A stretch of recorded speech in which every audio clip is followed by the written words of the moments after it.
I want to thank Sister Celia and Leslie for coming and leading us in worship. Good morning, everyone. Would you look to the person to your left and right and say, I see you?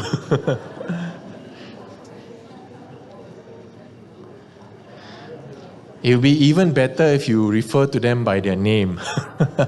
Do you know their name? It's a simple task, but I tell you, sometimes when I go to the homes, they see me and they don't remember my name. I used to play a game with one of my friends. She was in her 90s, and we would joke around.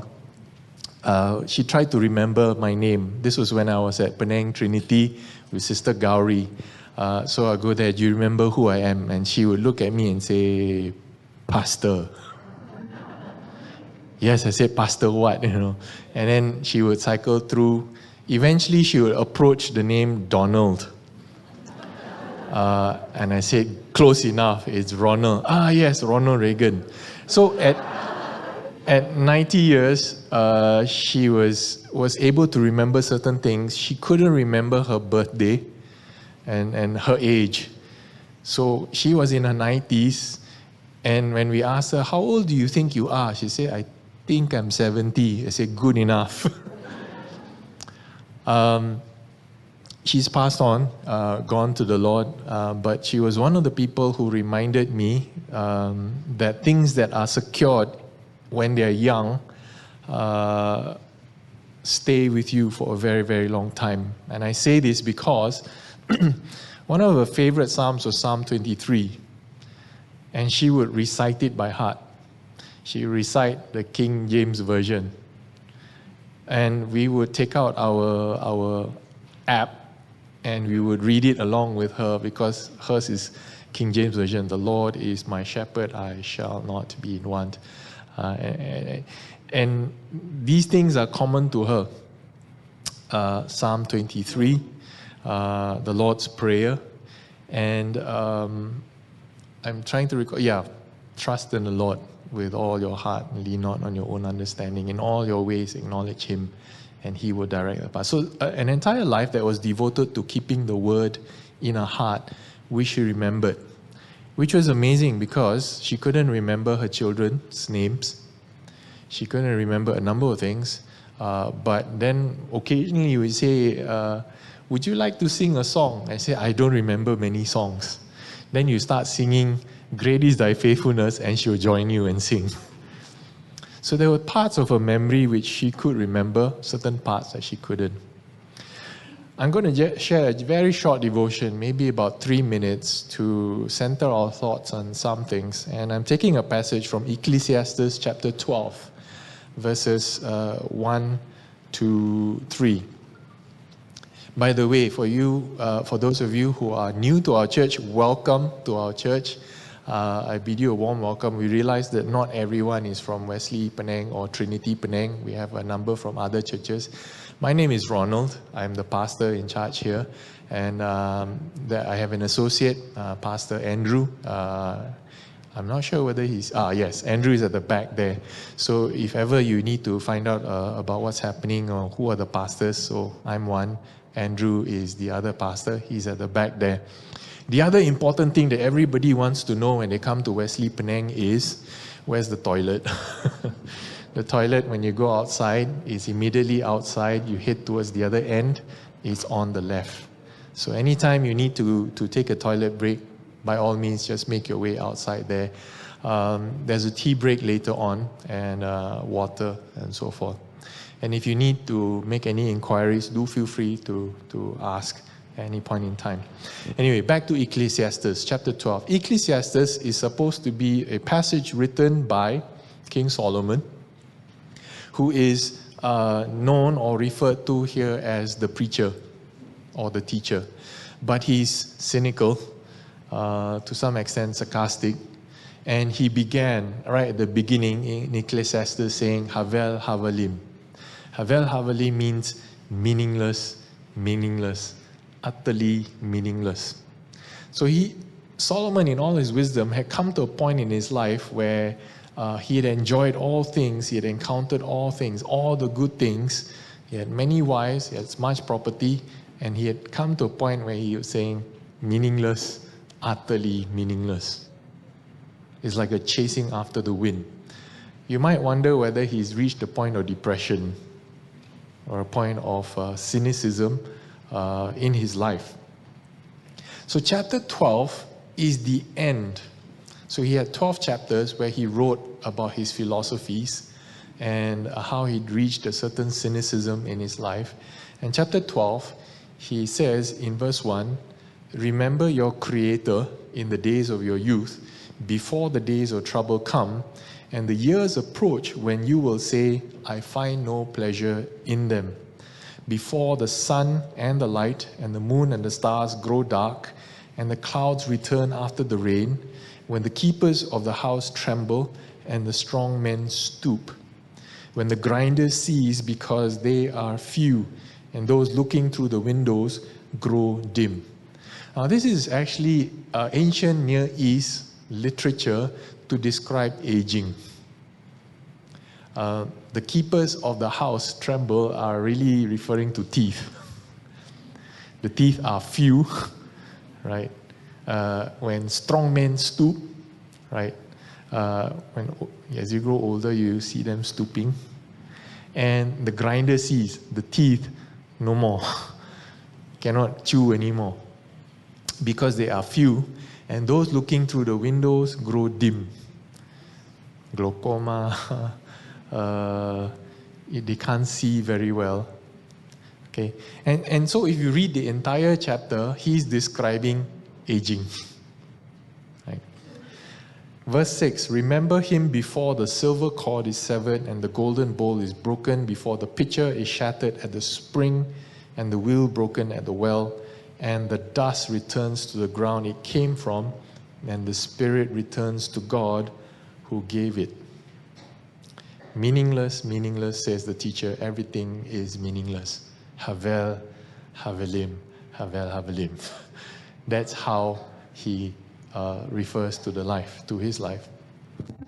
I've met many in the ministry, some who are in that state. Life is meaningless. And there's some, on the other hand, who are full of life, waiting for God to come. I've also met those who are full of pain and full of suffering, who are also waiting for the end. And they are transitioning to that point. Today we have with us Dr. Lau Jong Sern. We're really, really thankful for him in being here, because he's a consultant psychiatrist, so he's not a ministry or pastoral or so forth. In fact, he says very clearly to us, free thinker, but he works in Bagan Specialist Center, Butterworth. He's got his medical degree from USM, so he's a Penang guy, Penang, and master's degree in psychological medicine from the University of Malaysia. So why is he here today? He said apart from general psychiatry, he has a special interest in mental health, particularly in older adults. Okay, he's a friend of Dr. Ng Yin Ping. Dr. Ng is in Wesley Penang. She worships here. She's one of our worship leaders now, and was referred and said, good man to talk to us about these things. So why do we bring this in? Some of you were here 2 weeks ago when we had our first session, when we had that screening of Grayscale, and we talked about mental health for the elderly. We talked also about situations of challenge and difficulty, right? So we're coming to the second part of the series when we talk about mental health, particularly for those aging. And I'd like to also ask you to think about the care receiver and the caregiver. I find quite often the caregiver is under more immense mental strain than the care receiver, because the care receiver is receiving care. The caregiver is the one who is under a lot of stress. So would you put your hands together to give a warm welcome to Dr. Lau? He will come and make his presentation.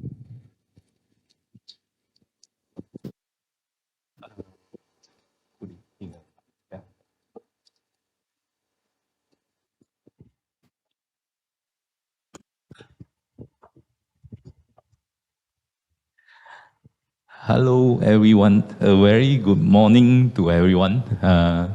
Thank you, Pastor Ronald Yap. Thank you very much for the kind introduction. Dr. Low, I'm a psychiatrist probably not the first time giving talk of mental health of older adults. Mainly my special interest I was in GH, so I was in psychiatric department and trained under a geriatric psychiatrist. So at that time, I have seen a lot of older people with mental health problems. So when Dr. Yim Peng asked about giving a talk, then just come here to share my knowledge. Thank you very much, Wesley Church, for the inviting for this Finishing Well series. So my topic today is graceful aging. Graceful aging, in our medical term, we usually use successful aging. Successful aging that involve mainly the biomedical aspect, the health aspect, and also the psychological and social aspect. So before I go to the successful aging, most of the time we will encounter a lot of psychological and social problems, financial problems, other than health problems. So the outline of my content today mainly talk about why I'm interested in older adults nowadays. I find it relevant, a bit of rights of my older adults, and then some health biological changes in aging, social problems, any social issues, mental health issues, and last, generally about successful aging. So we Malaysian, we are moving towards aged nation soon. We are currently an aging nation. We have last year we have 7.7% of people who is more than 60 years old. So every 14, 15 people, there is one older adult here. So it's very relevant to our society that we have to know more about older adults.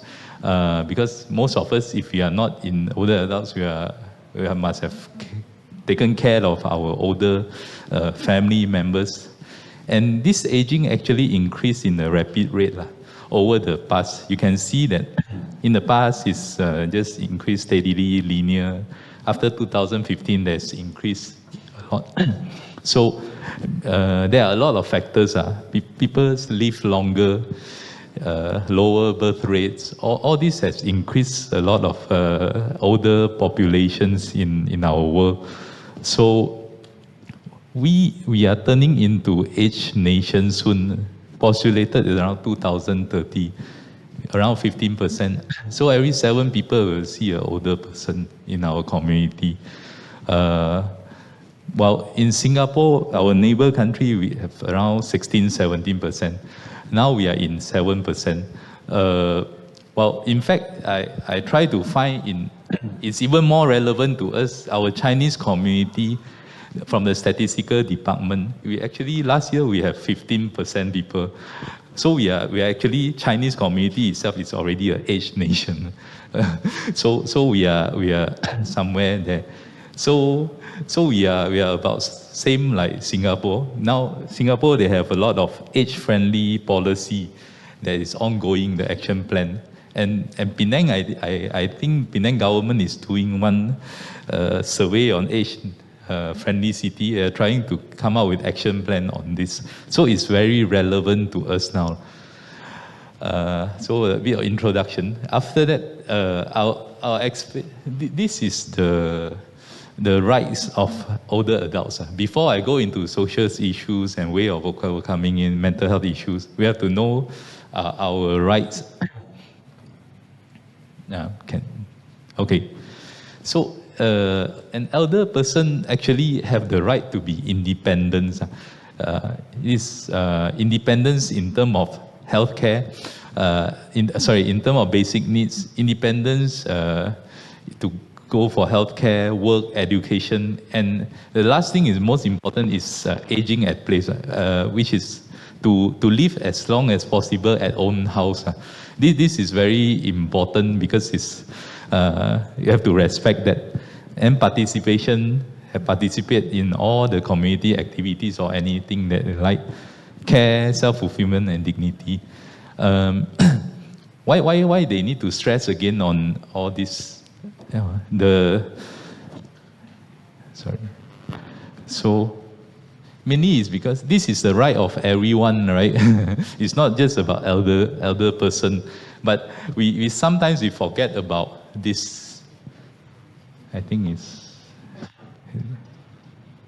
sometimes we forget about this. So this is to remind us again, elder person, we have rights as well as other people, and we have to respect that.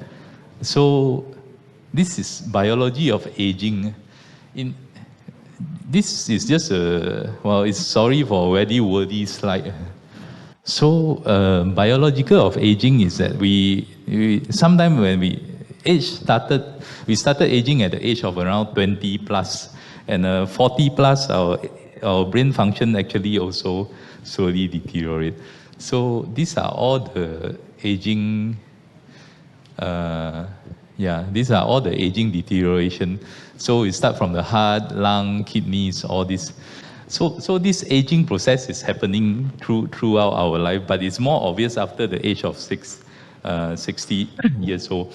And I think everybody, this is an inevitable process. Everybody will definitely will encounter this. So in the successful aging, then later I'll explain how to deal with all this situation. Other than that, I also explain briefly about social problems and mental health problems in the older person. Social problem mainly retirement, living alone, ageism, elder abuse, and also mental health problems. So the first social issues that I'll talk about is retirement. I think when everybody, after the age of 60, most of us will slowly plan for retire or retire.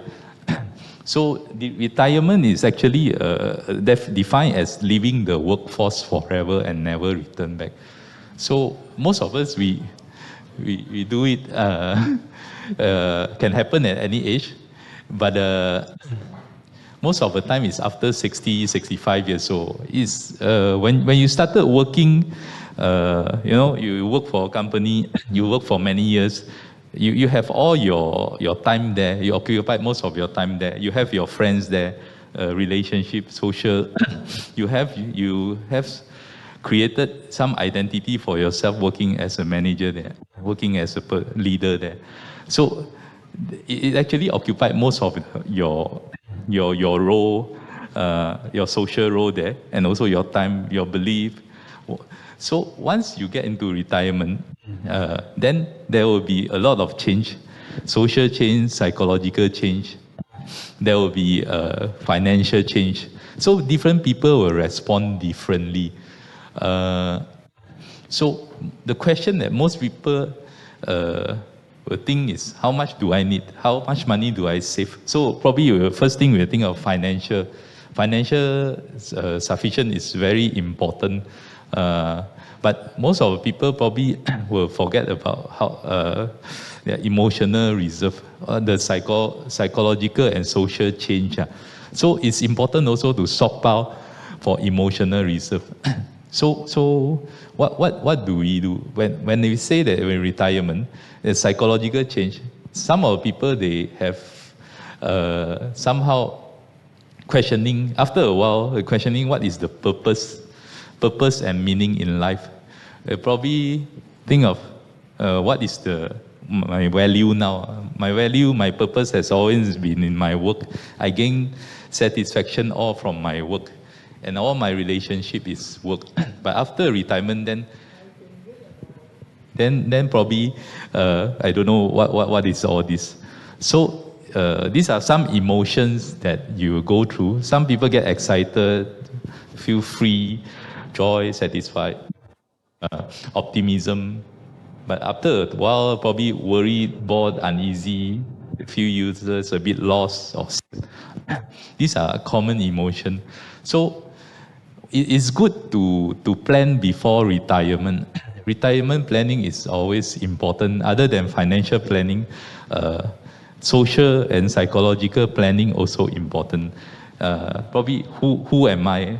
What do I really need to do, want to do after I retire? What does it mean to me after that? So it's good that to develop a new identity after retirement. How to develop a new identity. All this while I've been busy about my work. Other than my work, some of my clients, I ask them,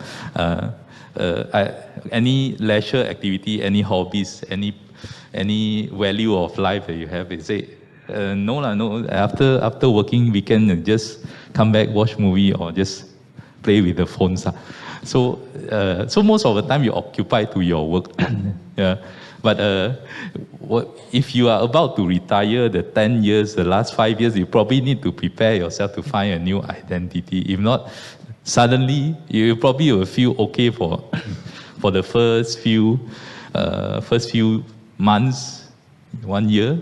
Then after that, you probably feel a bit lost. This is getting through retirement. Pre-retirement, you still working. You're thinking about good, I can retire. Some people will have mixed emotion. Is it good? Is it bad?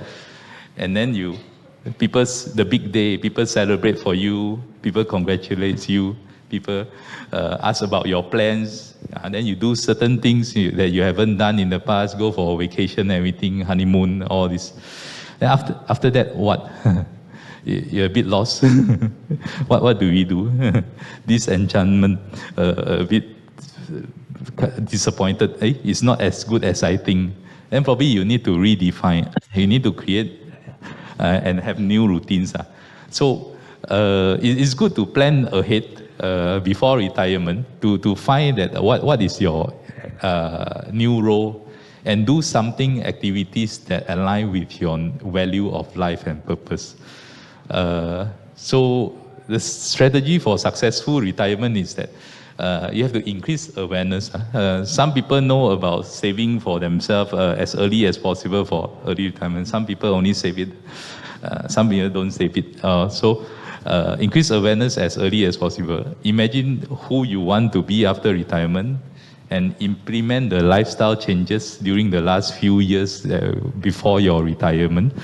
You probably need to start looking for a new role, new activities, so that you are more well prepared for the retirement. And then share this to your family, do together with your family. And it takes effort in order to change a role from a role that you have been playing so long to a new one. There will be some difficulties, there will be some question, doubts that whether you can do or cannot. So if you believe in you are a person who wants to do good for the community, be kind to people, then this is your value, then you can do things that align with this value. Financial planning, if you are not planned financially beforehand, then probably there's some financial assistance from the government or from the NGOs that you can apply for, participate in social activities and work. The key word is continue to work and active after retirement. That I will explain to you during my successful aging. So successful aging is when you find a new role, your relationship between people is not affected, and then you feel satisfied with what you're doing, and thank you. Okay. And then you find the right lifestyle and routine. So sorry. So this is the retirement, the first issues that I want to talk about. Then the next issue is that living alone. Next social issues is that the older people will tend to, nowadays getting more and more people living alone. This statistics is from the US, 29%, 1 in 3 people actually stay home alone. Half of the older people that living alone at home is actually more than 85 years old. This is the statistic from US. Probably it will come to us very soon. Why? 70% is women. Women live longer life. So women, tends to, and men, if it's live longer, then if remarried, then they tend to remarry compared to women from the statistic. So they always have a spouse. And Malaysia, there's one study, 10% in rural area and 5% in urban area. So the causes, why is older person tends to live alone, death of spouse, elder and children tends to live separately. The lifestyle changes. Last time we used to have a family value that have to stay together, stay in this family house together. But now value have changed, and people have higher income that can afford different house. They can afford to have more privacy, better healthcare, medical facility. Don't have to stay with children. Probably you can have easy access to medical facilities like in Penang, so many hospitals, right? So, and also lower birth rate. Lower birth rate meaning you have lesser children to take care for you. If one don't want to go away, go to work elsewhere, then probably you're left with no or one. So, and for the elders themselves, probably they feel more privacy, they have sense of being independent. So the disadvantage of it is that to access to medical facility, like for rural area, social needs, daily needs, if you have difficulty to go out, you need somebody, then you probably, if you go for groceries, or you have to live with what you have at home. And safety itself, safety as well. Safety like fall risk, dehydration, nutrition problem, infection. For those that is somehow partially dependent on carer to help, then probably you have risk of all this. And if nobody monitor your medication, then you have tendency to forget about your medication. So when we forget about medication, all the medical condition will come and worsening comorbidities will make the quality of life is even worse. And next is the loneliness. Loneliness, this is defined as feeling lonely. Living alone doesn't mean it's loneliness if you still stay active. But if you have feeling of being alone every day, you also feel that it's very lonely being alone. Then that is not good for seniors, because loneliness has been associated with a lot of social medical problems. It's associated with depression, higher risk of premature mortality, because they have worsening. Feeling of loneliness is actually worsening a lot of your medical problems like diabetes, stroke, heart disease, all is associated with loneliness feeling. This is applicable for older person only. Yeah. So older person who have loneliness need to be careful. The carer need to do something. Yeah. I'll explain later. The advantage is that you have living alone is that you feel independent, you know. This study is in US also. 90% feel that they want to stay alone. They don't want to stay with their kids. They have privacy. They have, sorry, wrong spelling. Familiar environment and special meaning in the house. And in Asian, Chinese probably they say they want to take care of their house. Something like that. So it has special meaning. It's been inherited from the ancestor, or I have to stay there. So how to reduce the risk of staying alone? No problem, because we emphasize of aging at place, meaning we as a medical team, we support that you can stay alone, you can stay at wherever place that you want to stay, you like to stay, as long as possible, as long as you're still functioning. But there are certain things that you can look, for example, stay alone also can, but you try to create opportunity for the elders to participate in social interaction activities. You do frequent visit to the senior to make sure that everything is okay. There's no, if not, then arrange home care, nursing care. Some in overseas, there are some home security assessment before you decided to put to let your parents stay alone. You probably have to assess the environment, whether it's suitable for them or not. Is there anything that have high fall risk that you need to do modification? You can ask those people to have a look, especially those involved in nursing of older people. And technology like CCTV, sometimes you can monitor. Home delivery service, like food delivery service, assisted living housing. This one I think is a housing.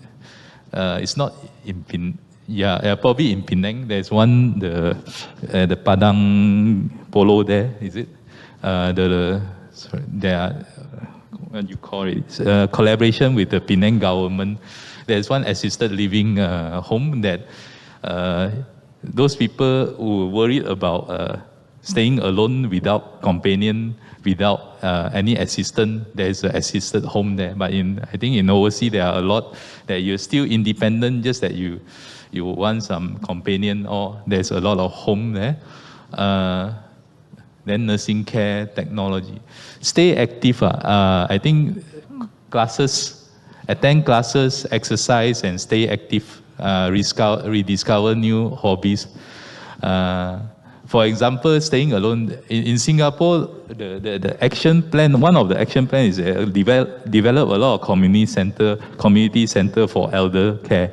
So there are a lot of classes, exercise, especially those involve technology. All these are easily available, and they try to ask the younger people to come to the center as well at certain period of time to foster intergeneration bonding. So this one, I think, yeah, if you can help your older parents, family member to learn the classes, exercise, that would be good. Yeah, that's about it. Next social issue that I'll talk about before I go into mental health issue is ageism. Ageism, in a simpler word, is a discrimination to a person who solely because their age. Probably there and it's quite common. It's not spoken out. It's not, but it's quite common that you can notice some people's behaviors and speech. Talking about when you're talking about older person, then you have this ageism. Yeah, they always say it's always like that. It's always like that. Or does aging necessary means disability? Always disability and disease. Senior always depends on others, or seniors will definitely become a burden to the society. This is the perspective. But this one has been there because I think it has been why people have this stereotype, because sorry, again, these are those things that frequently use, those words that suggest ageism. And then why does it happen? I think somewhere unconsciously a younger person will tends to use all this because it's to differentiate themselves from the older people that they think is going to be dysfunction, disability. It's a defense mechanism where they are different from me, so I feel this way, I feel better. So it keep on. And another aspect from the exterior is from the environment is that after the age of industrialization, there are a lot of consumer products. There are a lot of what you call it, the manufacturing, all targeting younger people. So they probably think that older person have no spending power, or then probably they will probably targeting, the media will use a lot of younger people, more attractive people to do all this. So they probably, in movie also, they probably stigmatize the older person. The older person will get to do all this character that's unattractive. So all this while, after there's a creation of this ageism community. It's quite common, and it's happened in workplace, it happened in the society, it happened even in healthcare. Healthcare, sometimes there are junior doctors that see older people, probably give a less aggressive treatment or something. Nurse also got some attitude. It happened. It happened in our consumer service field also. Like if you have a Sears, you want to sell it to the older people, probably you can take this cheaper product or something, or you probably you don't need this one. Then you will target more attractive, younger spending power. So this has been in our culture. So how to do that? This one require action plan and policy. It's actually government and our community. We need to have first, we strengthen our healthcare system to make sure that our older person is healthy and functioning. And then the retirement policy, sometimes people have the thinking that older people cannot work, but I think in some of the country, they have been giving subsidy for company who hire re-employment program for older people like Singapore. So all this will let the community see that actually older people can still work. Ageism law, this one is very difficult. And then increase the knowledge about aging. People is fear of aging. People is stigmatized about aging is because people don't understand what is aging. People think that aging is all about the bad things that happen. So if you let them know that this is an inevitable deterioration of body function, but there is other ways that actually you can feel happy as before as well by doing some modification. Later I'll explain when in successful aging. So next issue is elder abuse. I think I'll briefly go through elder abuse. It's a big topic. Elder abuse is a very new issues in older people community. Last time it used to happen all this while, but before that it was thought to be a domestic problem, family problems. There's no law against it. Call police also, probably police say that this is issue keluarga, all this. But lately it has been more and more awareness about it. The WHO started to form an action plan in the 1990s that they look into it. They found that it's because lately there's aging problem, rapidly aging, and more issues about it. So they raise awareness to let people know about what is elder abuse. Most of the time it's unconscious. You are not consciously, intentionally doing it. So a bit about definition. Elder abuse is it happened to a victim, elder victim, that being abused by a person who he or she trusted. Usually it's in the family or caretakers. Usually it's the person that very close to the elder people. So logically, if it's a person that very close to you, you don't really abuse that person. But why this happen? Most of the time, it's due to burnout. Like before that, caretaker is very strained with all the caretaking. So sometimes you get frustrated. You do things that you didn't know is about to abuse. So what are types of abuse? Is that physical abuse? For example, you hitting, you try to push, you try to pull, you try to contain, restrain a person at home. You psychologically, you try to use certain words that that is intrusive, that is hurtful for the elder person, sexual abuse as well, financial exploitation is quite common. Financial exploitation, scam, change of will, and spend not appropriately spend the money they're given to take care of the older person, and then neglect. It is quite common. Is because it's raised the awareness is because it's quite common. You can see, sorry, this is Chinese, I forgot to translate. The 15%, this is from WHO, all around the world, they do a survey. Around one in 7 people probably has encountered certain form of abuse in the past. This is from, then they interview the nursing home, institutional care center. The staff is themselves, they actually admit that at certain time of my life, I actually abused an elder resident that came to me. So it's 64%, meaning every 2 to 3, it's even more in nursing home. So in Malaysia, this is the survey done in, I think, Negeri Sembilan, as one find a rural area. So financial abuse is more, is around 6.2%. The total is around 9.6%. So 1 in 10 people will have it. So,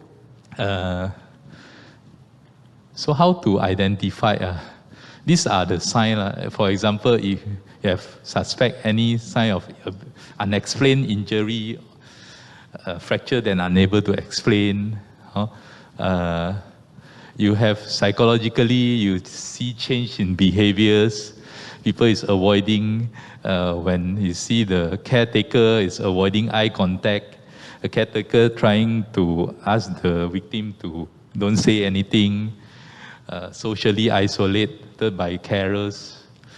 And then sexual abuse, yeah, it seldom happen here, I guess, yeah, but in overseas there is. Financial abuse. Financial abuse is that it's quite common, especially nowadays. Everybody use handphone, scam, easy, very easy, and a man of will, loss of valuables and unexplained. So there are a lot of rich people go to a poor nursing care center, and you're not sure where is the money going. So. Yeah, I try to. So how to prevent it is that you, as a caregiver, if you are feeling strained, you look for help from others. Don't continue to take care until you feel frustrated. Also, until you feel like you are burnt out. You feel like you want to throw things towards your. You want to do something that unable to control. Also, you keep on doing that. Then you have tendency to abuse an elder person. Not intentionally. Then if you need help, ask for help. Daycare, respite care. There are a lot of respite in care that currently available. Yeah, you can ask for that. Then local support group. If you are taking care of a person who is having dementia, or you are taking care of bedridden elders, try to look for any support group or talk to any family members who have the same condition as yours. This is important, sharing. Then you probably know how is the skill to take care, or need to, if you cannot, then who else can help you? Then family members, then you'll be mindful if you know that somebody is having potentially abuse, then you probably have to be mindful about the sign, pay attention about the financial abuse, stay and take care. Try to help the caregivers to take care of the elder person to release a bit of their stress, and frequently talk to the elder person to make them feel that you are trustable. If anything really happened, then they can tell you. Because most of the time, those elder abuse victims, they don't really want to share that to you. It's the closest person that take care of me. If I'm being abused, I feel embarrassed to let other people know about this. So it's good that you. If you feel that in the caretaker and the victims is so tense the relationship, you go and talk to them, anything that you can offer help. Sometimes a simple help, respite, it will reduce that risk. Then the older person itself, make sure that you have will, you never know what will happen, especially you have a lot of well estate. Make will when you still can. Keep in touch with your friends, talk to somebody. Don't be socially isolated. That's the key. Once you are socially isolated, a lot of social medical problems will come and find you. Stay active and stay. If you're living alone, also actually you make yourself feel socially connected to something, like going out for a walk, people seeing, look at other people, feel connected with us. You will feel better. So if you have this, if a serious one, then probably you can call police. Obvious evidence. If you, most of the time elder abuse, we don't go until like police or something. It actually can settle by helping the caretaker reduce the caretaker strain. But if there's serious problem that, especially caretaker that's drug abuse, alcoholic, or not good intention, then probably you need to go police. And then our JKM also, our welfare department, there's a hotline about that. You call them. According to them, they will go to your house and visit in 24 hours. This is Talian Kasih. So that's about elder abuse. So I finished the social issues. So now we go to the mental health issue. Mental health issues, according to WHO, for older adults, 7% have depression, 5% dementia, anxiety 3.4%. So it's quite prevalent. And I believe after the pandemic, these are the few mental health issues that we worried about. But after the pandemic, I think we have seen the depression rate is going up at least 10% to 20% of the people who have depression. And we are worried that if older people who have depression, then the suicide death is actually increased. So the first thing is dementia. Dementia, or like Pastor had mentioned earlier on, the end of life, some people will have tendency to be forgetful, slowly loss of memories. Normal forgetfulness or subjective forgetfulness in aging is quite common, but it won't make you, it won't cause you to become disability. You're still able to function by doing some compensation mechanism. You forget, then you try to write down, and you're still able to complete your task. But until a stage that if you forget, and you regardless of what you do also, you cannot finish the task, and it's getting more and more frequent, it's getting more and more severe in your functioning, then probably you should suspect that it's dementia. Like I mentioned, it affects activities of daily living, and sometimes when it's at moderate stage, slightly later stage, it may have some behavioral problems, and usually it's irreversible.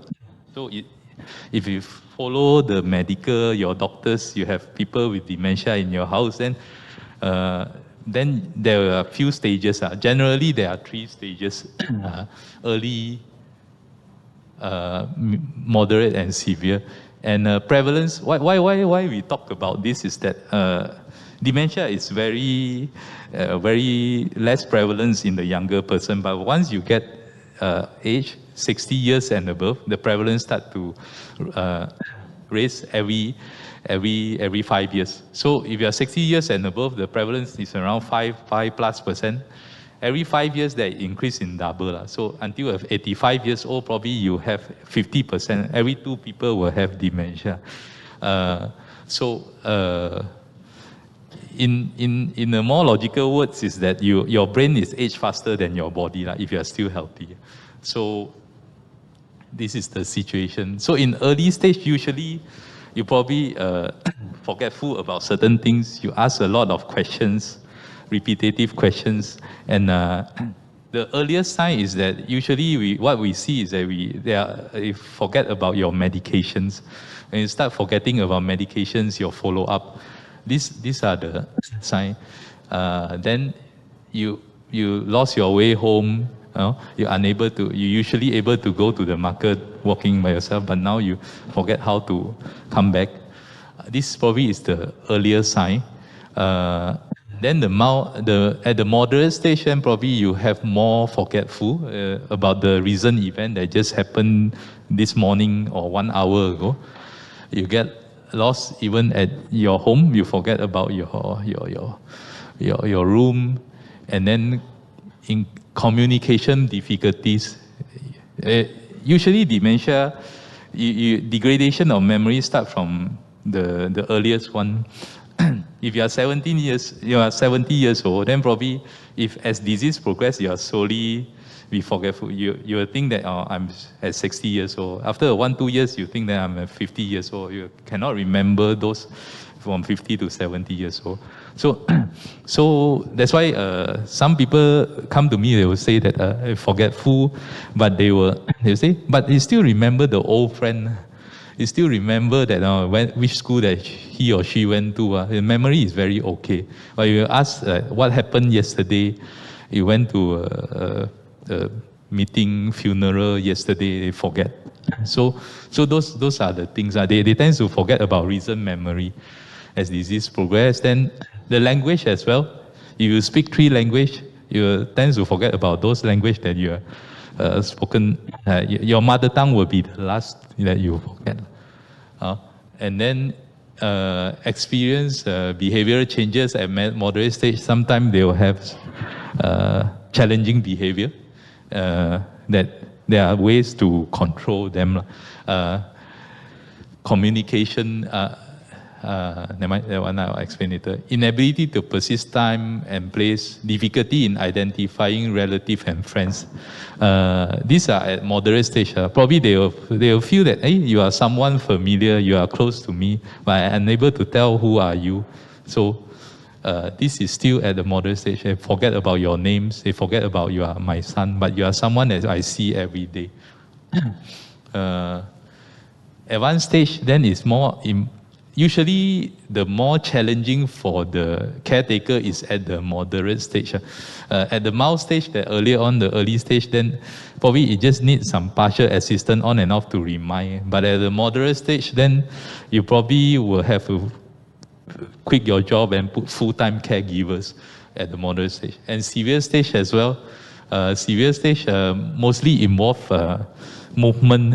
Sometimes they cannot coordinate their movement, they cannot walk anymore, they cannot talk anymore, and they probably have difficulty in swallowing at a very late stage if they are still healthy in other conditions.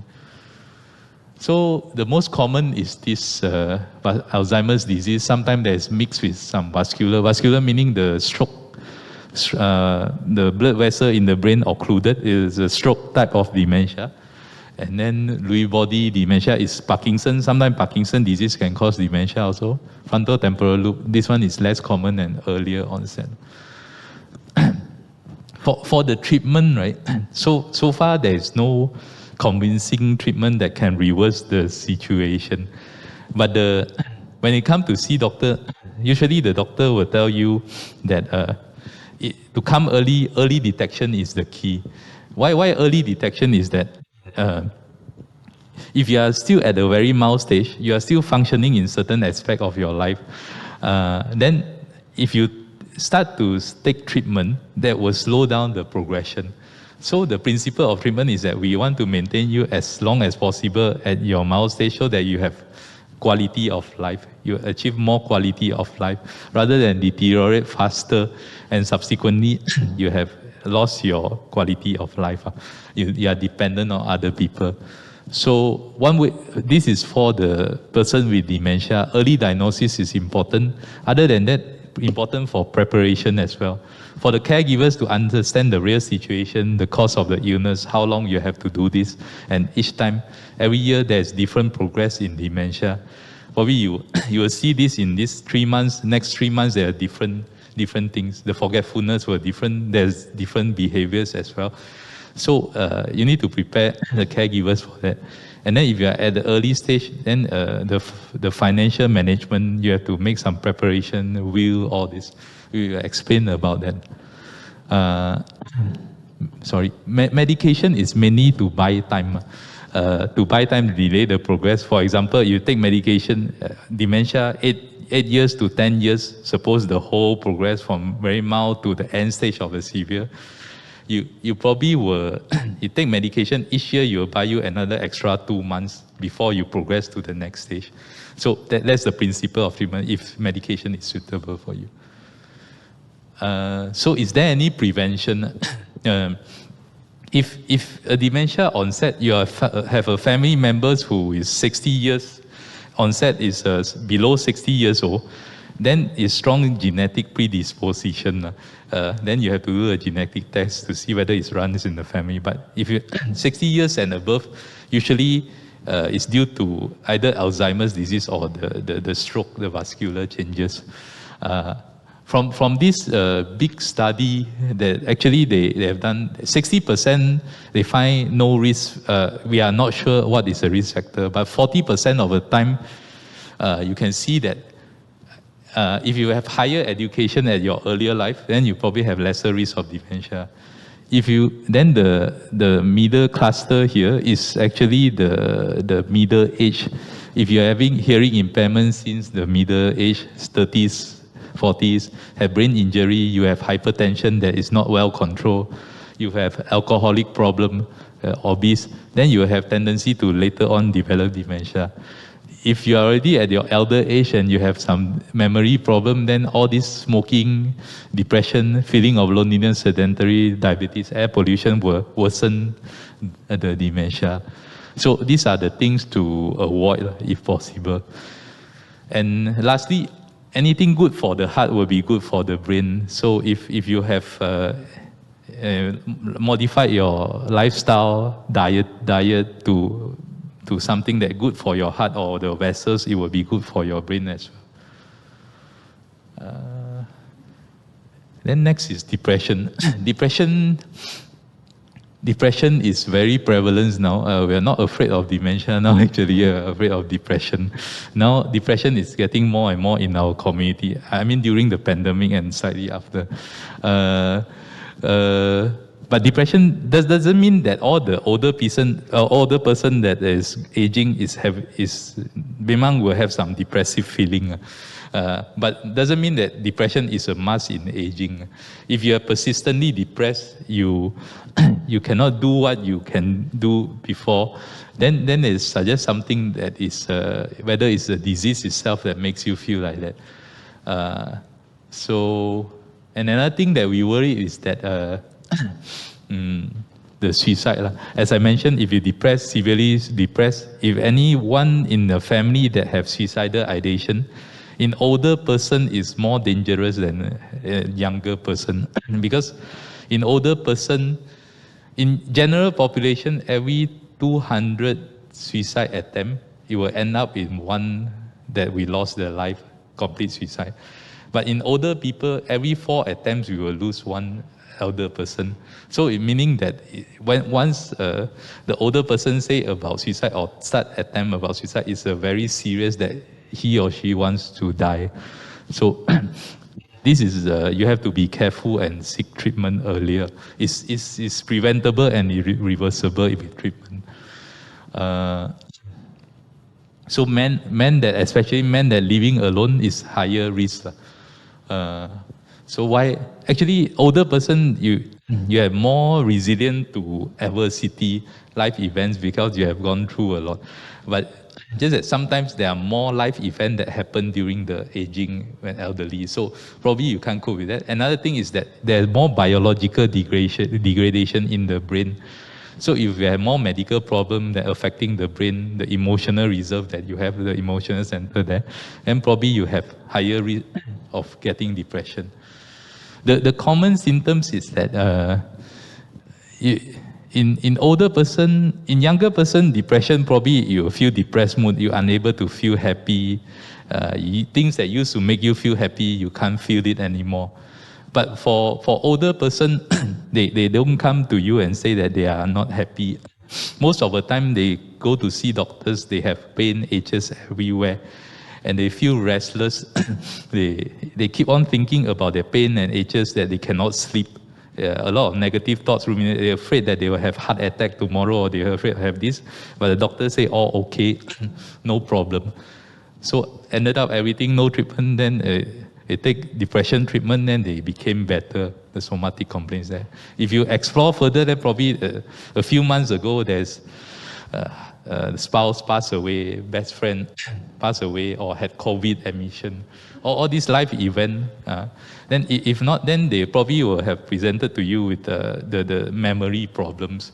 Sometimes memory problem not necessarily is dementia, but sometimes depression also can cause it. And that memory problem is reversible once depression treated. And sometimes they just don't eat. They cannot sleep, restless. They cannot tell you what are they worried about. So if you check everything, we check normal, scan, blood test, all normal. Then probably you have to suspect it's depression. And then treatment. The mainstay of treatment, if affecting the functioning, is still medication for older person. Yeah, and the way of some psychological therapy of reassurance, or how the ways to terminate your negative thoughts, rumination, how you change the belief. Sometimes a bit of reassurance with some treatment is actually can be effective. Yeah, so family support is important. If you notice that all this happen, actually they don't have to suffer for so long. There's a treatment for that. It's potentially treated, reversible. So have to seek treatment first. So prevention, I think prevention is the next thing that I talked about, the last part. Successful aging. Aging used to be a concept that, successful aging used to be a concept that we age healthily and no dysfunctioning. We still functioning as much as possible, so that we can do a lot of things in our life, social, our psychologically we feel fulfilled, satisfied. And last time used to be thought that as you live longer, then you will age more successfully. This is the initial concept, free of disease and functioning well and long life. But lately, we believe that you age longer, you have longer life, you have disease-free for long, doesn't mean that you are happy. Doesn't mean that you age successfully or you age happily. So psychologically, other than physical, functional, social and mental health is also important. The subject feeling of you being happy with your current phase of life is also important. So in successful aging, other than my biomedical aspect, we also have psychosocial aspect. Last time we always focus on disease-free, physical, okay, but actually there is no person that can avoid all these comorbidities. As you age, the biological degeneration in the body is there. So nobody will avoid the disease. If you are healthy also, at the end of your life also there is some dysfunctioning. So how to deal with that is, this is healthy aging. Healthy aging meaning that to age healthily, disease-free and function-free. So psychologically well-adapted is more important. For age healthily, later I will explain. Psychology is that the previous belief is that we have to have healthy, we have to be healthy to achieve long life. But actually longevity usually comes with a price. You cannot avoid the comorbidity, the frailty, the disability that you have. But is aging without disease equally happy? So current concept is that you learn how to live with it, actually. If you can't avoid it, you learn how to accept it and live with it and make modification to make yourself feel happy. The concept is selective optimization and compensation by this Bates. You see that, and for this bodybuilder, 82 years old, is saying that you are not getting old, you are getting ready for this new phase. So if you see that aging process, all is the old people process, then you will get depressed, you're getting more and more negative that will affect your physical condition also. But if you are ready for the change, then you accept it, probably you will feel better. So when you can't do certain things, these are the concept that they use, selective. If I cannot do certain things after I age, then you have to be selective again to think of one or two things that you can do now to make you feel satisfied. Because we can't do, I used to be able to do 10 things, but now with my age, I cannot do. Probably I just do one or two things that is having high priority, then I do. When I can't do what I used to be able to do, I look for another new goal that can achieve the same satisfaction. When I can't do something that I used to do, I think about what really important for me now, then I do. Because as you age, you probably think that you in the past there are certain goals that is still important, but at this particular moment, you see your environment and your new phase of life, there are probably some different priority that you have, that you should switch your priority, and who knows, you will feel more happy doing that. Then optimization, once that you have decided for it, with the optimization is that you need to persevere until you do it. You need extra effort to do it if you're having the functional limitation. But you still can do it, a longer time, longer effort, but ultimately you can still achieve. You don't see that longer time, longer effort as something weakness. It's something that I can do at this particular moment. So I still feel happy that I can achieve it. Last time I used to be able to drive to visit my son in KL or 3 hours. Now I can't really because of chronic back pain due to the spine. So how we, so I can modify, I can actually drive a few, stop every half an hour I have a pain, I either take some medication or I stop at the hotel, I stop at some R&R, I take some meals, then I enjoy my ride, probably 12 hours, or I stop at Ipoh, then the next day I go on. I still can achieve the same thing by my modification of my, and then compensation. Compensation, if things don't go as well as they used to, then I keep trying until I can achieve it. Extra effort, like I mentioned, and then, yeah.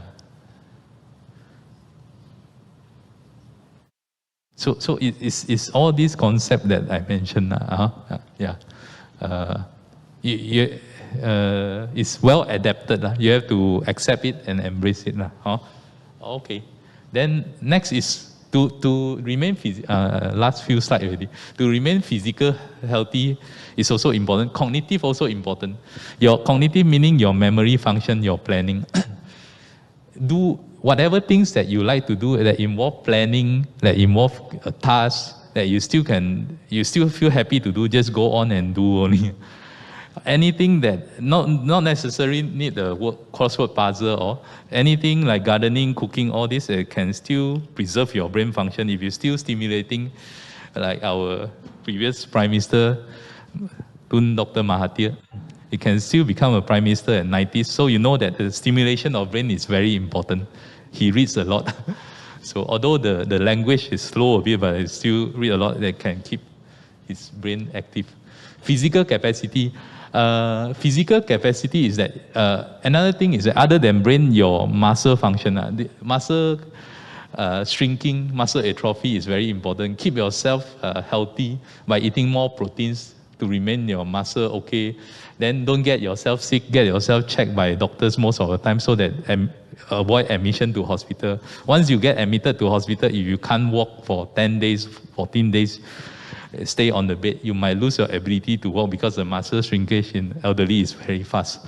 So and then start, and don't just sit lah. If you can walk, just walk around, do some exercise, address your chronic pain, and these are the things that you can do. Just every day, just Google resistant exercise for seniors, or you can actually, while you're watching TV or any series, or you can just do all this by sitting. You can raise your leg, or there's a pedal for physio one. If you can buy the pedal, just put on the floor and just pedal whenever you watch movie, or just to make sure that your leg function is functioning. Because once you have muscle atrophy, you have higher risk of fall, then the complication all will come. Then next is active aging. Remain active in your, remain active, continue to learn, active volunteering work, activities that you do outside, social activities, continue to learn something new, education, like what, we actually have one university of third age, meaning that you still can continue to learn something in, I think in Selangor, which area, I can't remember. That one offer elder person to continue for education. So continue to be active so that you can avoid all this. So last but not least, okay, loneliness. Prevent loneliness. Stay socially connected. Stay socially connected by avoid, at least have one social activities a day to keep you away from social isolation. Once you're isolated from people, you have the sense of loneliness, then a lot of things, bad things will come to you. So if you are living alone, or you cannot go out for a certain reason, you at least give a call to people, learn how to do the video call, or even adopt a pet. That will have sense of purpose and belonging. All this will be helpful. So I think that's about it for me. Thank you, everyone. Yeah. Thank you, Doctor. Okay, on that note, I've been reminded to tell you all, our church has got care groups. So social activity, connection, our care groups are a good place where you can connect to, be a part of a community. And if you are feeling lazy and all that stuff, they will call you up. The other one is MSF. MSF have monthly meetings, right? And in our MSF, they also have the exercise. I mean, we sit down on a chair, we do our exercises. I also, my body aching, sometimes join and do them. So these two things are important. Now, we've been given a lot of information. And I'm also at the stage where quite often I cannot remember. But it helps if you take a moment now to pause, just don't have anybody saying anything, of what you have just heard. What is God saying to you? And secondly, what are you going to do about it? What is God saying to you in this time? What are you going to do about it? All that knowledge, in a way, how are you going to respond to it? Okay? So let's spend maybe about 30 seconds in silence so that you can give it some thought. Then after that, we'll break for tea, and then we'll come back for Q&A. Correct, I think? Correct, yeah. So we do have some moment for Q&A. All right, I'll shut up for 30 seconds.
We're going to take our break, and I end with these words, Philippians chapter 4, verse 8. Finally, brothers and sisters, whatever is true, whatever is noble, whatever is right, whatever is pure, whatever is lovely, whatever is admirable, if anything is excellent or praiseworthy, think about such things.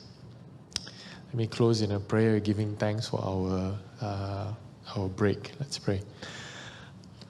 Lord, thank you for this time. Thank you for how you're speaking to us. We pray that we remember that which is good, that is honorable, that we might be able to apply it in our lives. And as we break for a moment in comfort break, and also for a drink of water and some fellowship, bless, Lord, all that has been prepared for us and our fellowship together. Giving you thanks in Jesus' name. Amen.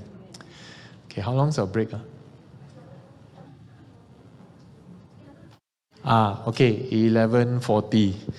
They say old people, young people also, we lose our sense of time, right? So 11:40 on that time, we will also alert you when you're outside, when it's time to come back. Okay? Some refreshments outside there. Thanks.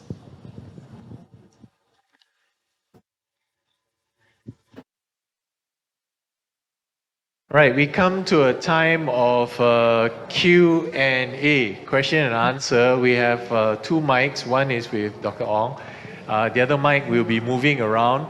And feel free to ask any questions related to today. If it is relating to some other topic, then we will cover it on another day. One of the things I ended just before, and I repeat again, because many of my old friends, their short-term memory, they can't remember. You ask them what they have for breakfast, can't remember. So you ask them, what did I just say half an hour ago? Don't remember. So being in fellowship is important. The issue of loneliness is a current issue.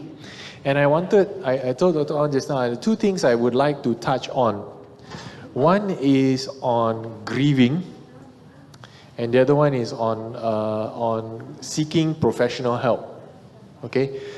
On the matter of grieving, is very important because all of us, especially as we age, we are grieving. We lose things. We grieve the loss of our memory. We grieve the loss of our body, our function, and our capacity, and our expectations are affected. There is room within the Christian field for understanding grief, the process of grief and acceptance. And there's also elements of hope. I mean, the whole point about our faith is we talk about hope and a future. And we are reminded in 2 Timothy that when we are at our weakest, that is when God is at his strongest. My grace is sufficient for you. And so Paul goes on to boast that he will boast of his weakness because his dependence on God is there. But grieving is not something it's something you can try and explain, but it's something which you experience and you work with and you kind of learn to accept. Right? So Dr. Ong said there is a video that he has which he will share with I Ching. And so that's an important thing, is to the other thing I would say, stay connected, right? So there's care groups, there is the MSF fellowship, and if you are not a part of that and you want to be a part of it and you're not part of our church, it's fine. We have actually members who are not members of our church who are participating in our senior fellowship. We also have members in our MSF who are not Christian. That's fine. We welcome you as part of the community. We hope one day that you'll be further in our family of faith, but we are also welcome to those who are not members. We actually have a lot of people who join us for the fellowship.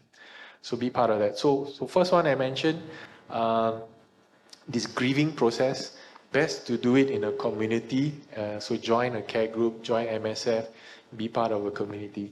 The second aspect I want to point out is the mental health challenges. So you heard today, our body is degrading over time, and mental degradation, you want to call it, or the dementia occurs faster, doubles every 5 years, right? Occurs at a faster rate. And too many times when I go, sometimes people say, "Ayo, he's possessed, or he's going acting weird. Just pray, just pray." I cannot but emphasize prayer also must lead to action.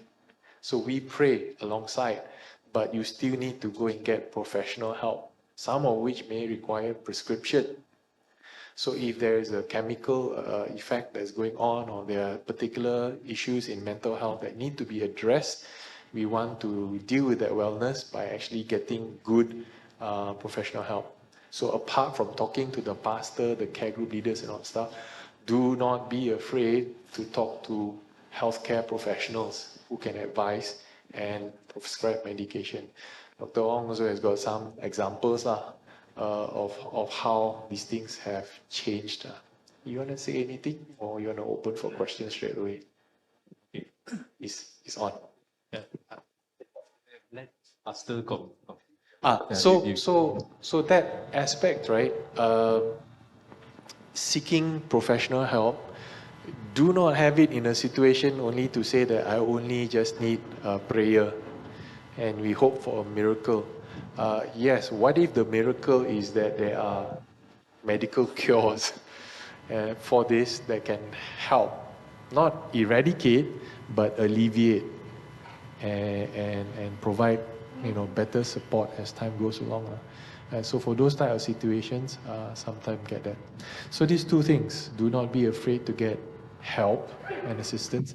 The other one, stay connected. Now, I have a particular request. There are some homes that I do visitation with. Some of those homes have actually said, it would be nice if you actually have regular fellowship, devotion, singing of songs, once a week or once every 2 weeks. So I have one group that's recently requested near Tanjong Point. They said, if we can have people who can visit and have fellowship, they would appreciate that. So if you'd like to be a part of that, do help. I find in Penang, one of the greatest ministries is what we call the muffin carrier ministry. You know what a muffin carrier is or not? You carry muffins from one place to another, you keep them warm. Why I say that? Because the loss of mobility, the inability to get transport, and the public infrastructure. In Penang, we have rapid transport, and we also have Eden and a few others that provide transport for the disabled, wheelchair or other forms of transport. But a lot of our seniors don't want to use that service. They're very paiseh, and also it can be a bit costly. So they say it's costly, but actually it's not that expensive. But the financial effect is greater when you lose your mobility. So a lot of times when we have our fellowship and our events, they actually need help from people to transport them. So if you are still able, and I'm also talking to the younger people in our congregations, if you're able to, sometimes it's part of your CG, it's part of your community, say, can I offer you a lift to come for things like this, or to come to some fellowships and so forth. And we'll continue this conversation on how we support each other. Okay, let's give another hand of applause for Dr. Ong. He's going to respond to questions and any comments. So I have probably a few things to say. First of all, before I forget, in order to help the Penang government understand your need, right, the aging need, I think Penang government is actually doing a project, a survey, want to implement the aging-friendly city. So in their website, if you Google, later I'll send the QR. I think Aging will send the QR code also to you. The aging-friendly city, if let the Penang government understand your need, what are the needs that you need. They are survey about all these things. So go and answer so that hopefully we will become an aging-friendly city with aging-friendly policies and facilities. So after this, probably can go and do the survey. And then another thing is that the grieving process. I think the grief process is something that happen more often at older age, as your friends are leaving you. It's a it's a process that is difficult, but you have to. It's a process and unavoidable. Some at the beginning of a time you will have some difficulties. In psychologically, we will feel at first probably some people will feel denial. It's even anger, and then before it comes to then subsequently probably you have some depressed feeling, and slowly you accept and you move on. But during this particular moment, the support is very important. If you really need somebody to talk to, don't stay connected with people. It will be helpful, because psychologically we believe that grieving meaning you have been with a person for so long. You have been doing things together with that person for so long. All your memories is connected. That's the process that you probably have to. Once you lose it, there will be a lot of sadness. But if you can find a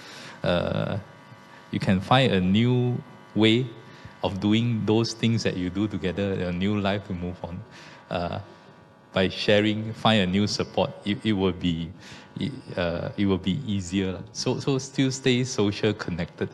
The video that I'll send to Aijing, that one will explain more about that. Probably is a more comprehensive one. And then to address the treatment of depression, for the older people who have depression, it is somehow different from a younger person. Younger person who is depressed, if you have strong genetic component, your family have family history of depression, that somehow you got it genetically, then you probably need treatment. If your family members need treatment, it is more biological than psychological. So usually the biological genetic vulnerability, we need medication and treatment. But for those people who have no strong family history, adverse event in life, you probably feel stressful, have depressed feeling. Psychological and spiritual way can help you to overcome that if you find it helpful. But after that, if you like I mentioned, reevaluate, redefine your value after you lost, for psycho-spiritual way help you to find the value and meaning in life, and probably you can move on. But for older person, most of the time, for older person that is depression, biological component is actually very strong there. There are a lot of medical condition that is associated with depression in older person. For example, dementia, stroke, heart disease. All this, when there is a strong biological component, usually medication will be more effective. If you try other ways that is not helpful, it's like you try to find some family support, you try to stay social connected, but you still can't feel happy, you still have no appetite. You can't understand why. You talk to people, you're supposed to feel happy after the service, you feel connected with people, but when you go back there, you start to feel... The biological process itself, it needs medication to boost back your neurochemistry in the brain. That will be more effective. It is treatable, and you don't have to worry about long dependence on that medication. If it's really a mild one, sometimes people can stop the medication or live without medication after a few months. So it's potentially reversible. Yeah. Okay. Thank you, Dr. Lau. I need to make special mention that his name is Dr. Lau Jong Sern. Just now I got dementia already. I said Dr. Ong. Dr. Lau. Very patient, he didn't correct me. Dr. Dr. Law Ong, next week. Johnson. I have a friend who is Ong Ju Eun. So the name rather similar, so I cross wire. Okay, so Dr. Lau is available. Any questions? Some of you may actually have some questions. Yes.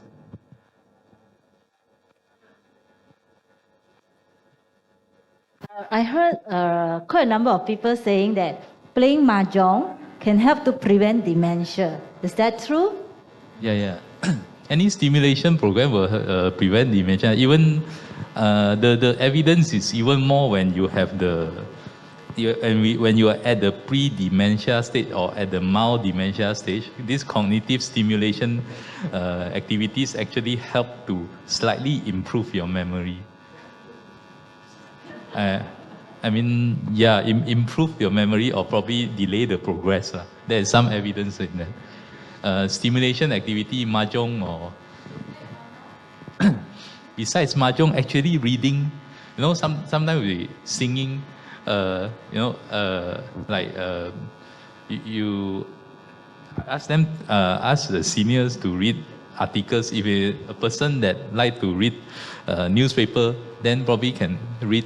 And after that, we try to interact with the senior, asking, so what is the news for today? What happened? Try to stimulate the memories. What is this story about?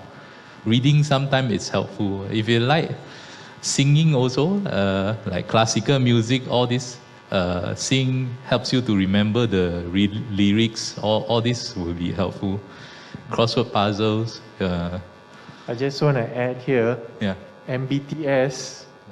Just now mentioned, MBTS is our Malaysia Bible Theological Seminary. Malaysia Baptist Theological Seminary. Seriously. So MBTS is in Penang, and they also have campus, I think, also in Klang Valley as well. But they mentioned they have courses. So if you want to attend theological courses and also study the Bible, read commentaries and all that stuff, MBTS has courses for you to go. On the topic of mahjong, actually, favorite topic of Pastor David Lu. David Lu, one of our pastors and advisors at our MSF, he actually says, I advocate for mahjong because all our seniors love the mahjong game. And on the quiet aside, he say, we also sometimes use a bit of money because it helps them to count how much they want. So fun activity, dexterity. He also taught ukulele, simple things now. So yeah, engagement in community, learn a new skill. Some actually also want to learn a new language. Things with recall and memory. Yeah. Other questions? Yes.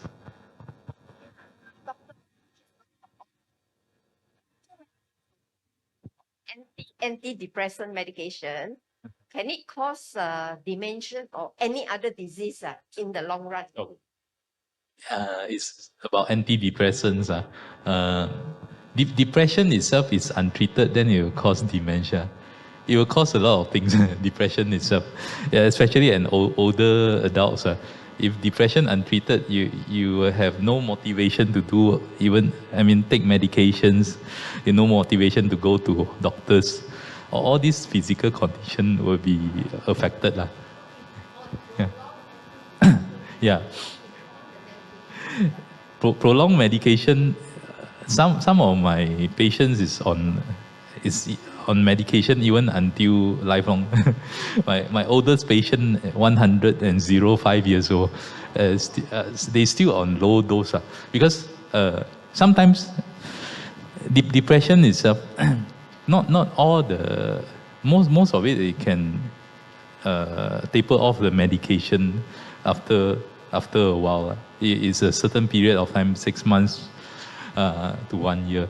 But if they stop the medication itself, if you have the risk of coming back again, we are not sure who. There is some predictors like family history, you have history of you have multiple medical condition, you are more stressful in life, then you might need it longer. That's type of profile. But for some people that is quite okay, sometimes, most of the time, they don't need to use long. But if for some people that it stop, then it come back again, and it stop, it come back again. Most of the time, we will discuss with them. And after discussion, they also agree to take medication for lifelong. They understand that each time they stop medication, the impact is too big, socially, psychologically, and their functioning.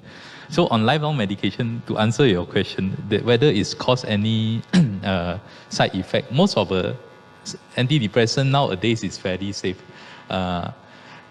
Your doctors will tell you there's certain risks in some short-term side effect. Usually, you start medication, the first few weeks, the side effect, if you encounter that and you cannot tolerate, then you change to other medication. For long-term side effect, usually it's fairly safe. There are certain medication that is can be used together with all the cancer medication or other medication, also no problem. Other than certain condition, if you suddenly have like bleeding tendency, stroke or anything, then you are more cautious with the medication. If not, you are quite stable with your medical condition or you have no medical problem, that we actually we won't monitor just yearly blood screening of the metabolic profile, all the diabetes, hypertension, all this. It will be fairly safe. The risk is very low. Oh, no. Like I mentioned, if it's untreated depression, then it causes dementia. Antidepressant won't cause. The one that causes dementia is people that worried about is actually the sleeping pill and tranquilizer. If you have untreated depression, you go to certain doctors that probably just treat your sleep, treat your anxiety without giving the antidepressant. That you will be dependent on that tranquilizer, sleeping pill for a long time. That will cause dementia. But antidepressant itself, it boosts your happy hormones in the brain. It's actually a protective thing for you. So if you're unable to sleep, you take a lot of sleeping pills, you're not solving the cause of the depression. You are just mask it. So you need more and more sleeping pill, and you get the side effect after that, which is dementia. Thank you. Great answer. Any others? You want about yes. Yeah. On depression. And I realized I was depressed for 2 or 3 years, right after my husband passed away. But I only realized it recently. So what I'm saying is, if we're looking at somebody else that's close to you, what are the signs of the beginnings of depression? Okay. Because I didn't know that I was depressed until after. But I solved my problem, luckily, with the help of God, because I went to see a counselor. And I bought myself 2 sessions. And don't you think, we're talking about medication and so on and so forth. That's the last resort. So isn't going to a counselor when you don't have friends? We all use our friends as counselors. We talk about, if you have nobody that you can open up to, you have to go to a professional. And my mother had a severe stroke, and her biggest fear was being left alone in bed, no mobility, right? And she'll be abandoned. So I think even somebody who is a patient, they could be depressed. But I was a caregiver for 15 years. I was getting depressed. But it's not right to say that caregivers have more need to be taken care of in their social, mental, emotional health. Because I think the ones who are suffering, the patient herself or himself, could be depressed, but we don't know because they cannot express themselves.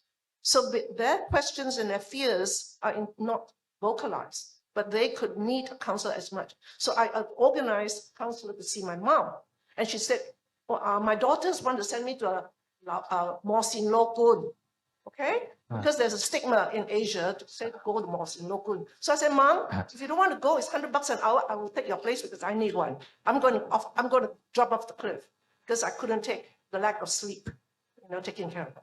So I say it acts both ways. Both patients and the caregiver and the one who needs care, they both have real dangers of going into depression.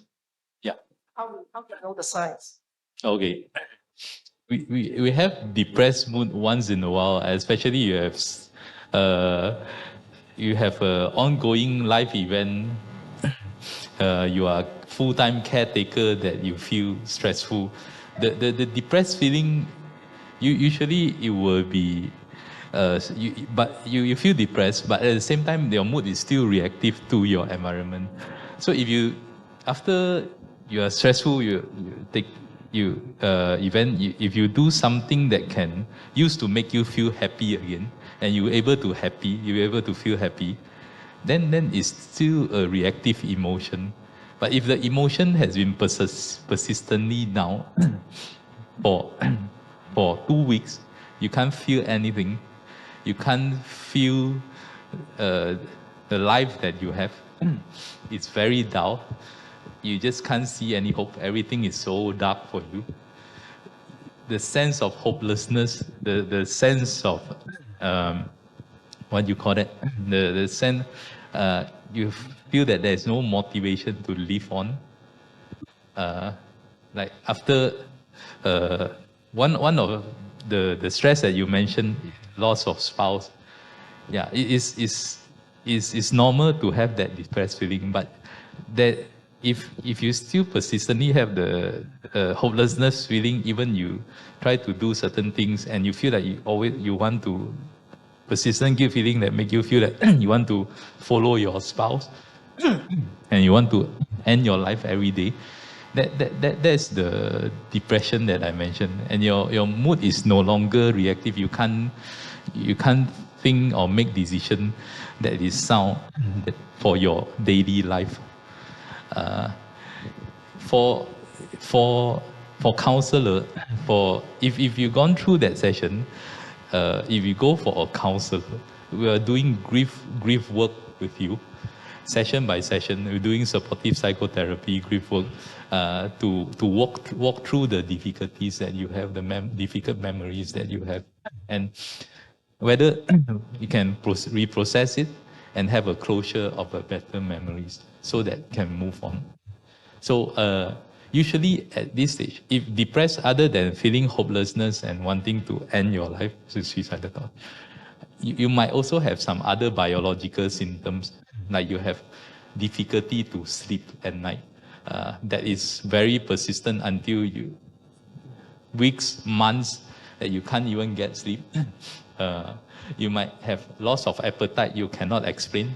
You lose 5 kilo in a month, you lose 10 kilo in 2 months. And you have a lot of pain and aches that you're unable to explain, the bodily symptoms. You may feel palpitation, you feel stress when you you feel difficulty to breathe, unexplained, everything's okay. At this age, usually some may have memories problems. The depressive symptoms that I mentioned here is typically for an older person. Sometimes it's different in the symptoms compared to younger people. Younger people is probably more like attention, unable to pay attention, no interest to do things. Older people sometimes may have a severe restlessness. You're unable to explain, you just walk across and you don't know, unable to explain. That mild depressive feeling that, madam, you have probably is something that we call, you're still adjusting that you have the depressive feeling. If you have the right person to talk to listen to you, to validate your emotion, to understand you, you feel connected, psycho-spiritual way, it may be helpful. Yeah? You should get better and better. But if it doesn't get better and better, then you may need to seek treatment. Yeah. I just want to jump in to add one caution for Christians. You know, in the story of Cain and Abel, Cain asked the question, am I my brother's keeper? It was intended to be sarcastic or rejecting, but the answer is yes, you are your brother's keeper. In a way that when Jesus says, love your neighbor, 2 great commandments, love your neighbor as you love yourself, love God, love one another, right? So in the Christian community is intended to be, I care enough for you, that I love you, that I take and pay attention to these things. Recently in counseling training, our church has been doing we have a number of people who've attended the SFEO, Someone for Everyone, which Dr. Ng Yin Ping has been advocating for. We also had a session with our care group leaders about how do you extend care and help. So depression, key indicators are there physical, emotional, and mental changes that severely affect the person, that they cannot function very well. As soon as you see that, you need to be alerted to say, we might need to basically come in and say, are you okay? Do you need help? Grief, one of the practices in our ministry in visitation, particularly for those who have lost loved ones or had an event, trigger event, is definitely within the first few months, we visit and say, how are you? During the funeral and all these post-events, the trauma is there. The one that they feel most lonely after is after. When they go back to the same spaces and they see loss and they remember, last time this, last time that, all that stuff, that's when they get triggered. So care and support after that is important. The issue is when you have complicated grief, and when the person cannot release, cannot let go, you actually need support from professionals. And our role is to identify and say, I think we need to basically help this person get professional help. The church can try and support, but we are not always the answer, because some of the complicated matters require a fair bit of unpacking. So the counseling, the talk therapy, and all of this is part of that process. We are part of the community that cares, but we direct them to the right people. So don't feel as if, right, private matter, let them sort this out themselves, you don't get involved. No, as a neighbor, you care, and sometimes where care is needed, you basically offer, make yourself available, keep saying, I'm here for you, I'm here for you, would you like to get help? And then when they say yes, you can bring them to the person who can give help. It may not necessarily be you. Okay. Any other questions? Yes, Sern. Okay. Can we use CBT for depression? Yeah. CBT, cognitive behavior therapy, is changing the way you think and believe, and probably will improve your mood. Yeah, but it needs CBT. Nowadays, there are a lot of self-help websites that you can go to. There are a lot of worksheets that sometimes I give to my clients, and they able to practice their self-help. It is very effective for depression.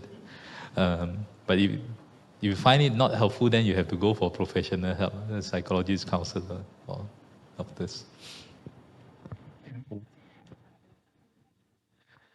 CBT is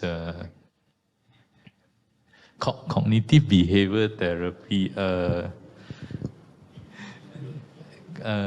Mainly it's about the principle is that it change how your mood is mainly affected by your thoughts and your belief.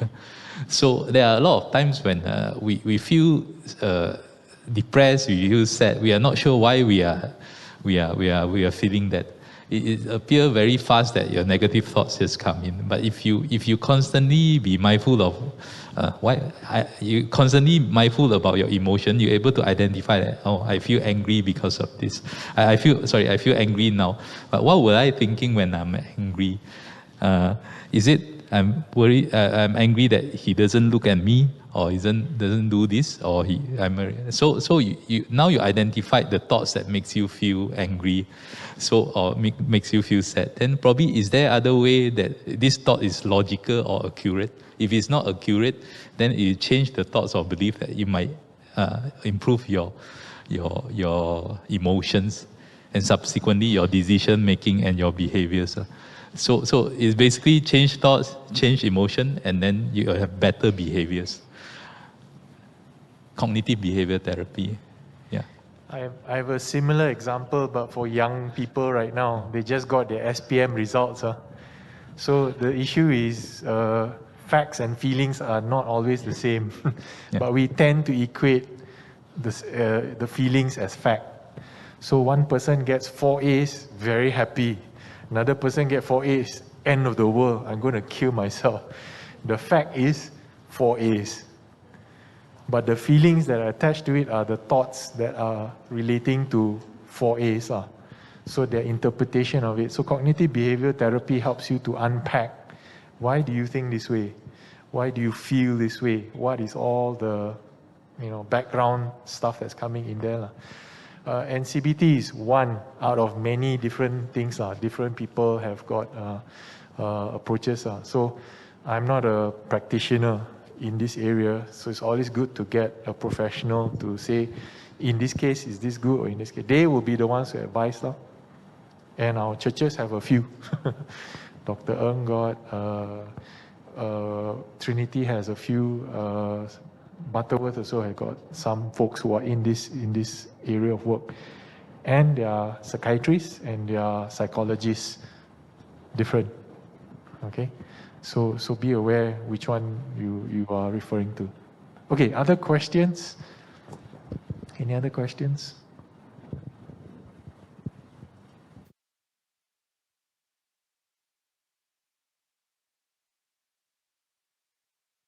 Anyone? Okay, I'm going to ask one question because I've been asked this a few times. If you have a friend who's a senior person who you feel is going through some form of loneliness or depression, they call you every night, they WhatsApp you every night, and they're in a particular loop, in a funk. But when you want to call them to come out and to be part of the community, they don't want. They just isolate themselves. They don't want. So they ventilate at you, but they don't want to come out and saying, any advice? First of all, like Pastor, you mentioned, stay with him, listen to him. When it comes to you, usually when they try to ask for your help, there's some unmet needs there. So validate their emotions. Let them be empathized with them. Let them understand that you actually listen to them. You understand my situation, and then try to relate what is the need that they feel unmet. Sometimes it will be difficult, but it may need a few sessions for you. Some patients that I visit, they may need to talk a few times before that they actually feel that they can trust you. But the key is find common agreement. You have disagreement. A lot of times you have a lot of disagreement. You ask them out to come out. They don't want. You ask them this one, don't want. But sometimes we understand the need, then we find some common agreement that we can agree upon, and then we make plans. For example, I think I'm still not ready to get help. I don't want to go for mass everything. But I agree that I have these sleep problems. I have this. I have appetite problem. So we both agree that we have this. So what are we going to do next to improve this problem? So we solve one by one. Okay. So probably you promise we probably try to work together. You try to eat more tomorrow. Let's see whether it can be helpful. We try to you probably try to drink less coffee at night or what. Then it's helpful. But if it's not helpful after 1 week, then probably we do something. Try to suggest again. So usually it's step by step. You have to find the agreement, make some plan, then whether it can do certain things more and more. So once they trust you, it's not all the time work, but it needs patience. The communication with elderly, sometimes it needs patience. Yeah, need a lot of patience. I again, in the care group sessions that we had, one of the areas of training that we did with Sister Rita Malapile from Trinity was empathy. Yeah. basic counseling skills, very foundational, is empathy. And empathy is the ability to go down and understand and also appreciate what they're going through. Not exactly agreeing or having consensus, but saying, oh, you sound like you're very unhappy. So validating what they are saying to you as their problem. And it takes a lot of practice. A lot of practice, a lot of patience. So in that sense, what I hear you saying, what do they agree? What can we agree on Yeah. as the next step? But At least at the end of the interview, we agree upon something, you make some plan, then at least next time we hope that can go progress a bit. yes, at the back there.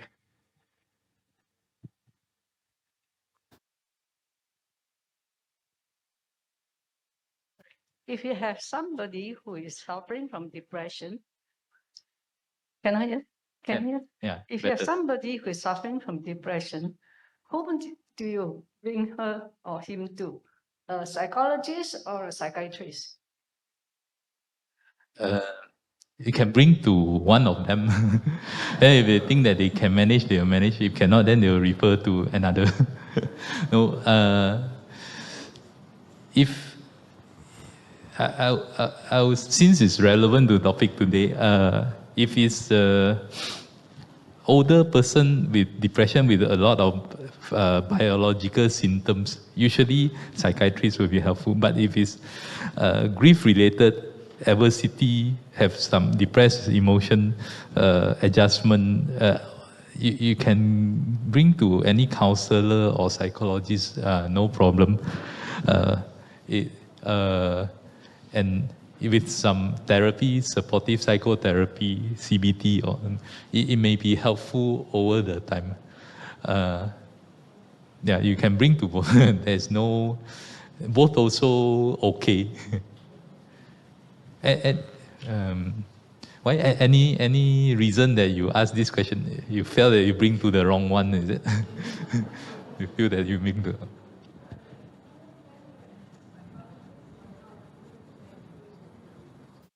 Oh, okay. In Malaysia, psychologists, I think most of the time, in Malaysia, psychologists no prescribing right. Probably in overseas, those that is specialized, very specialized, they have prescribing right. So in Malaysia, psychiatrists prescribe medication.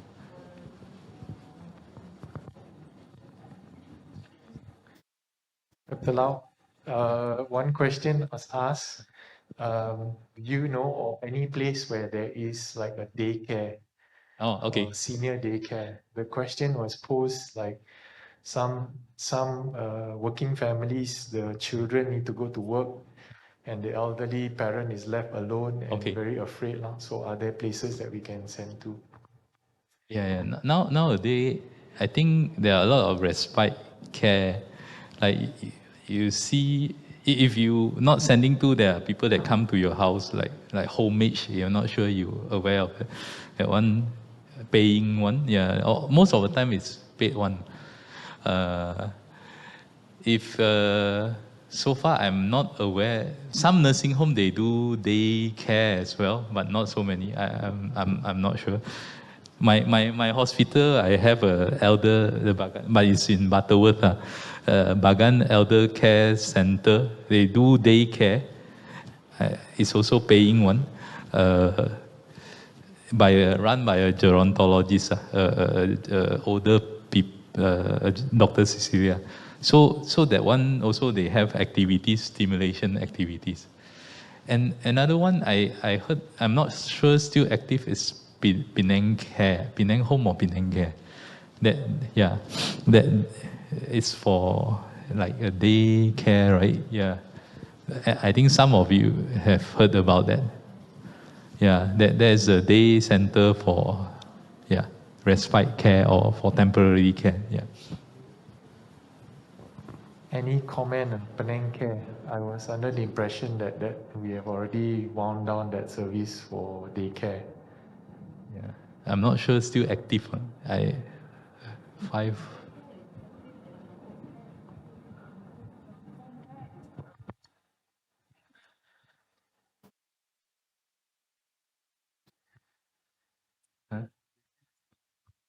Sorry. Okay, so I'm told that the daycare is still ongoing at Thomas Road. The home care is no more. Okay. Sister Gurley was here just now, but I think they've gone back already because they. Okay.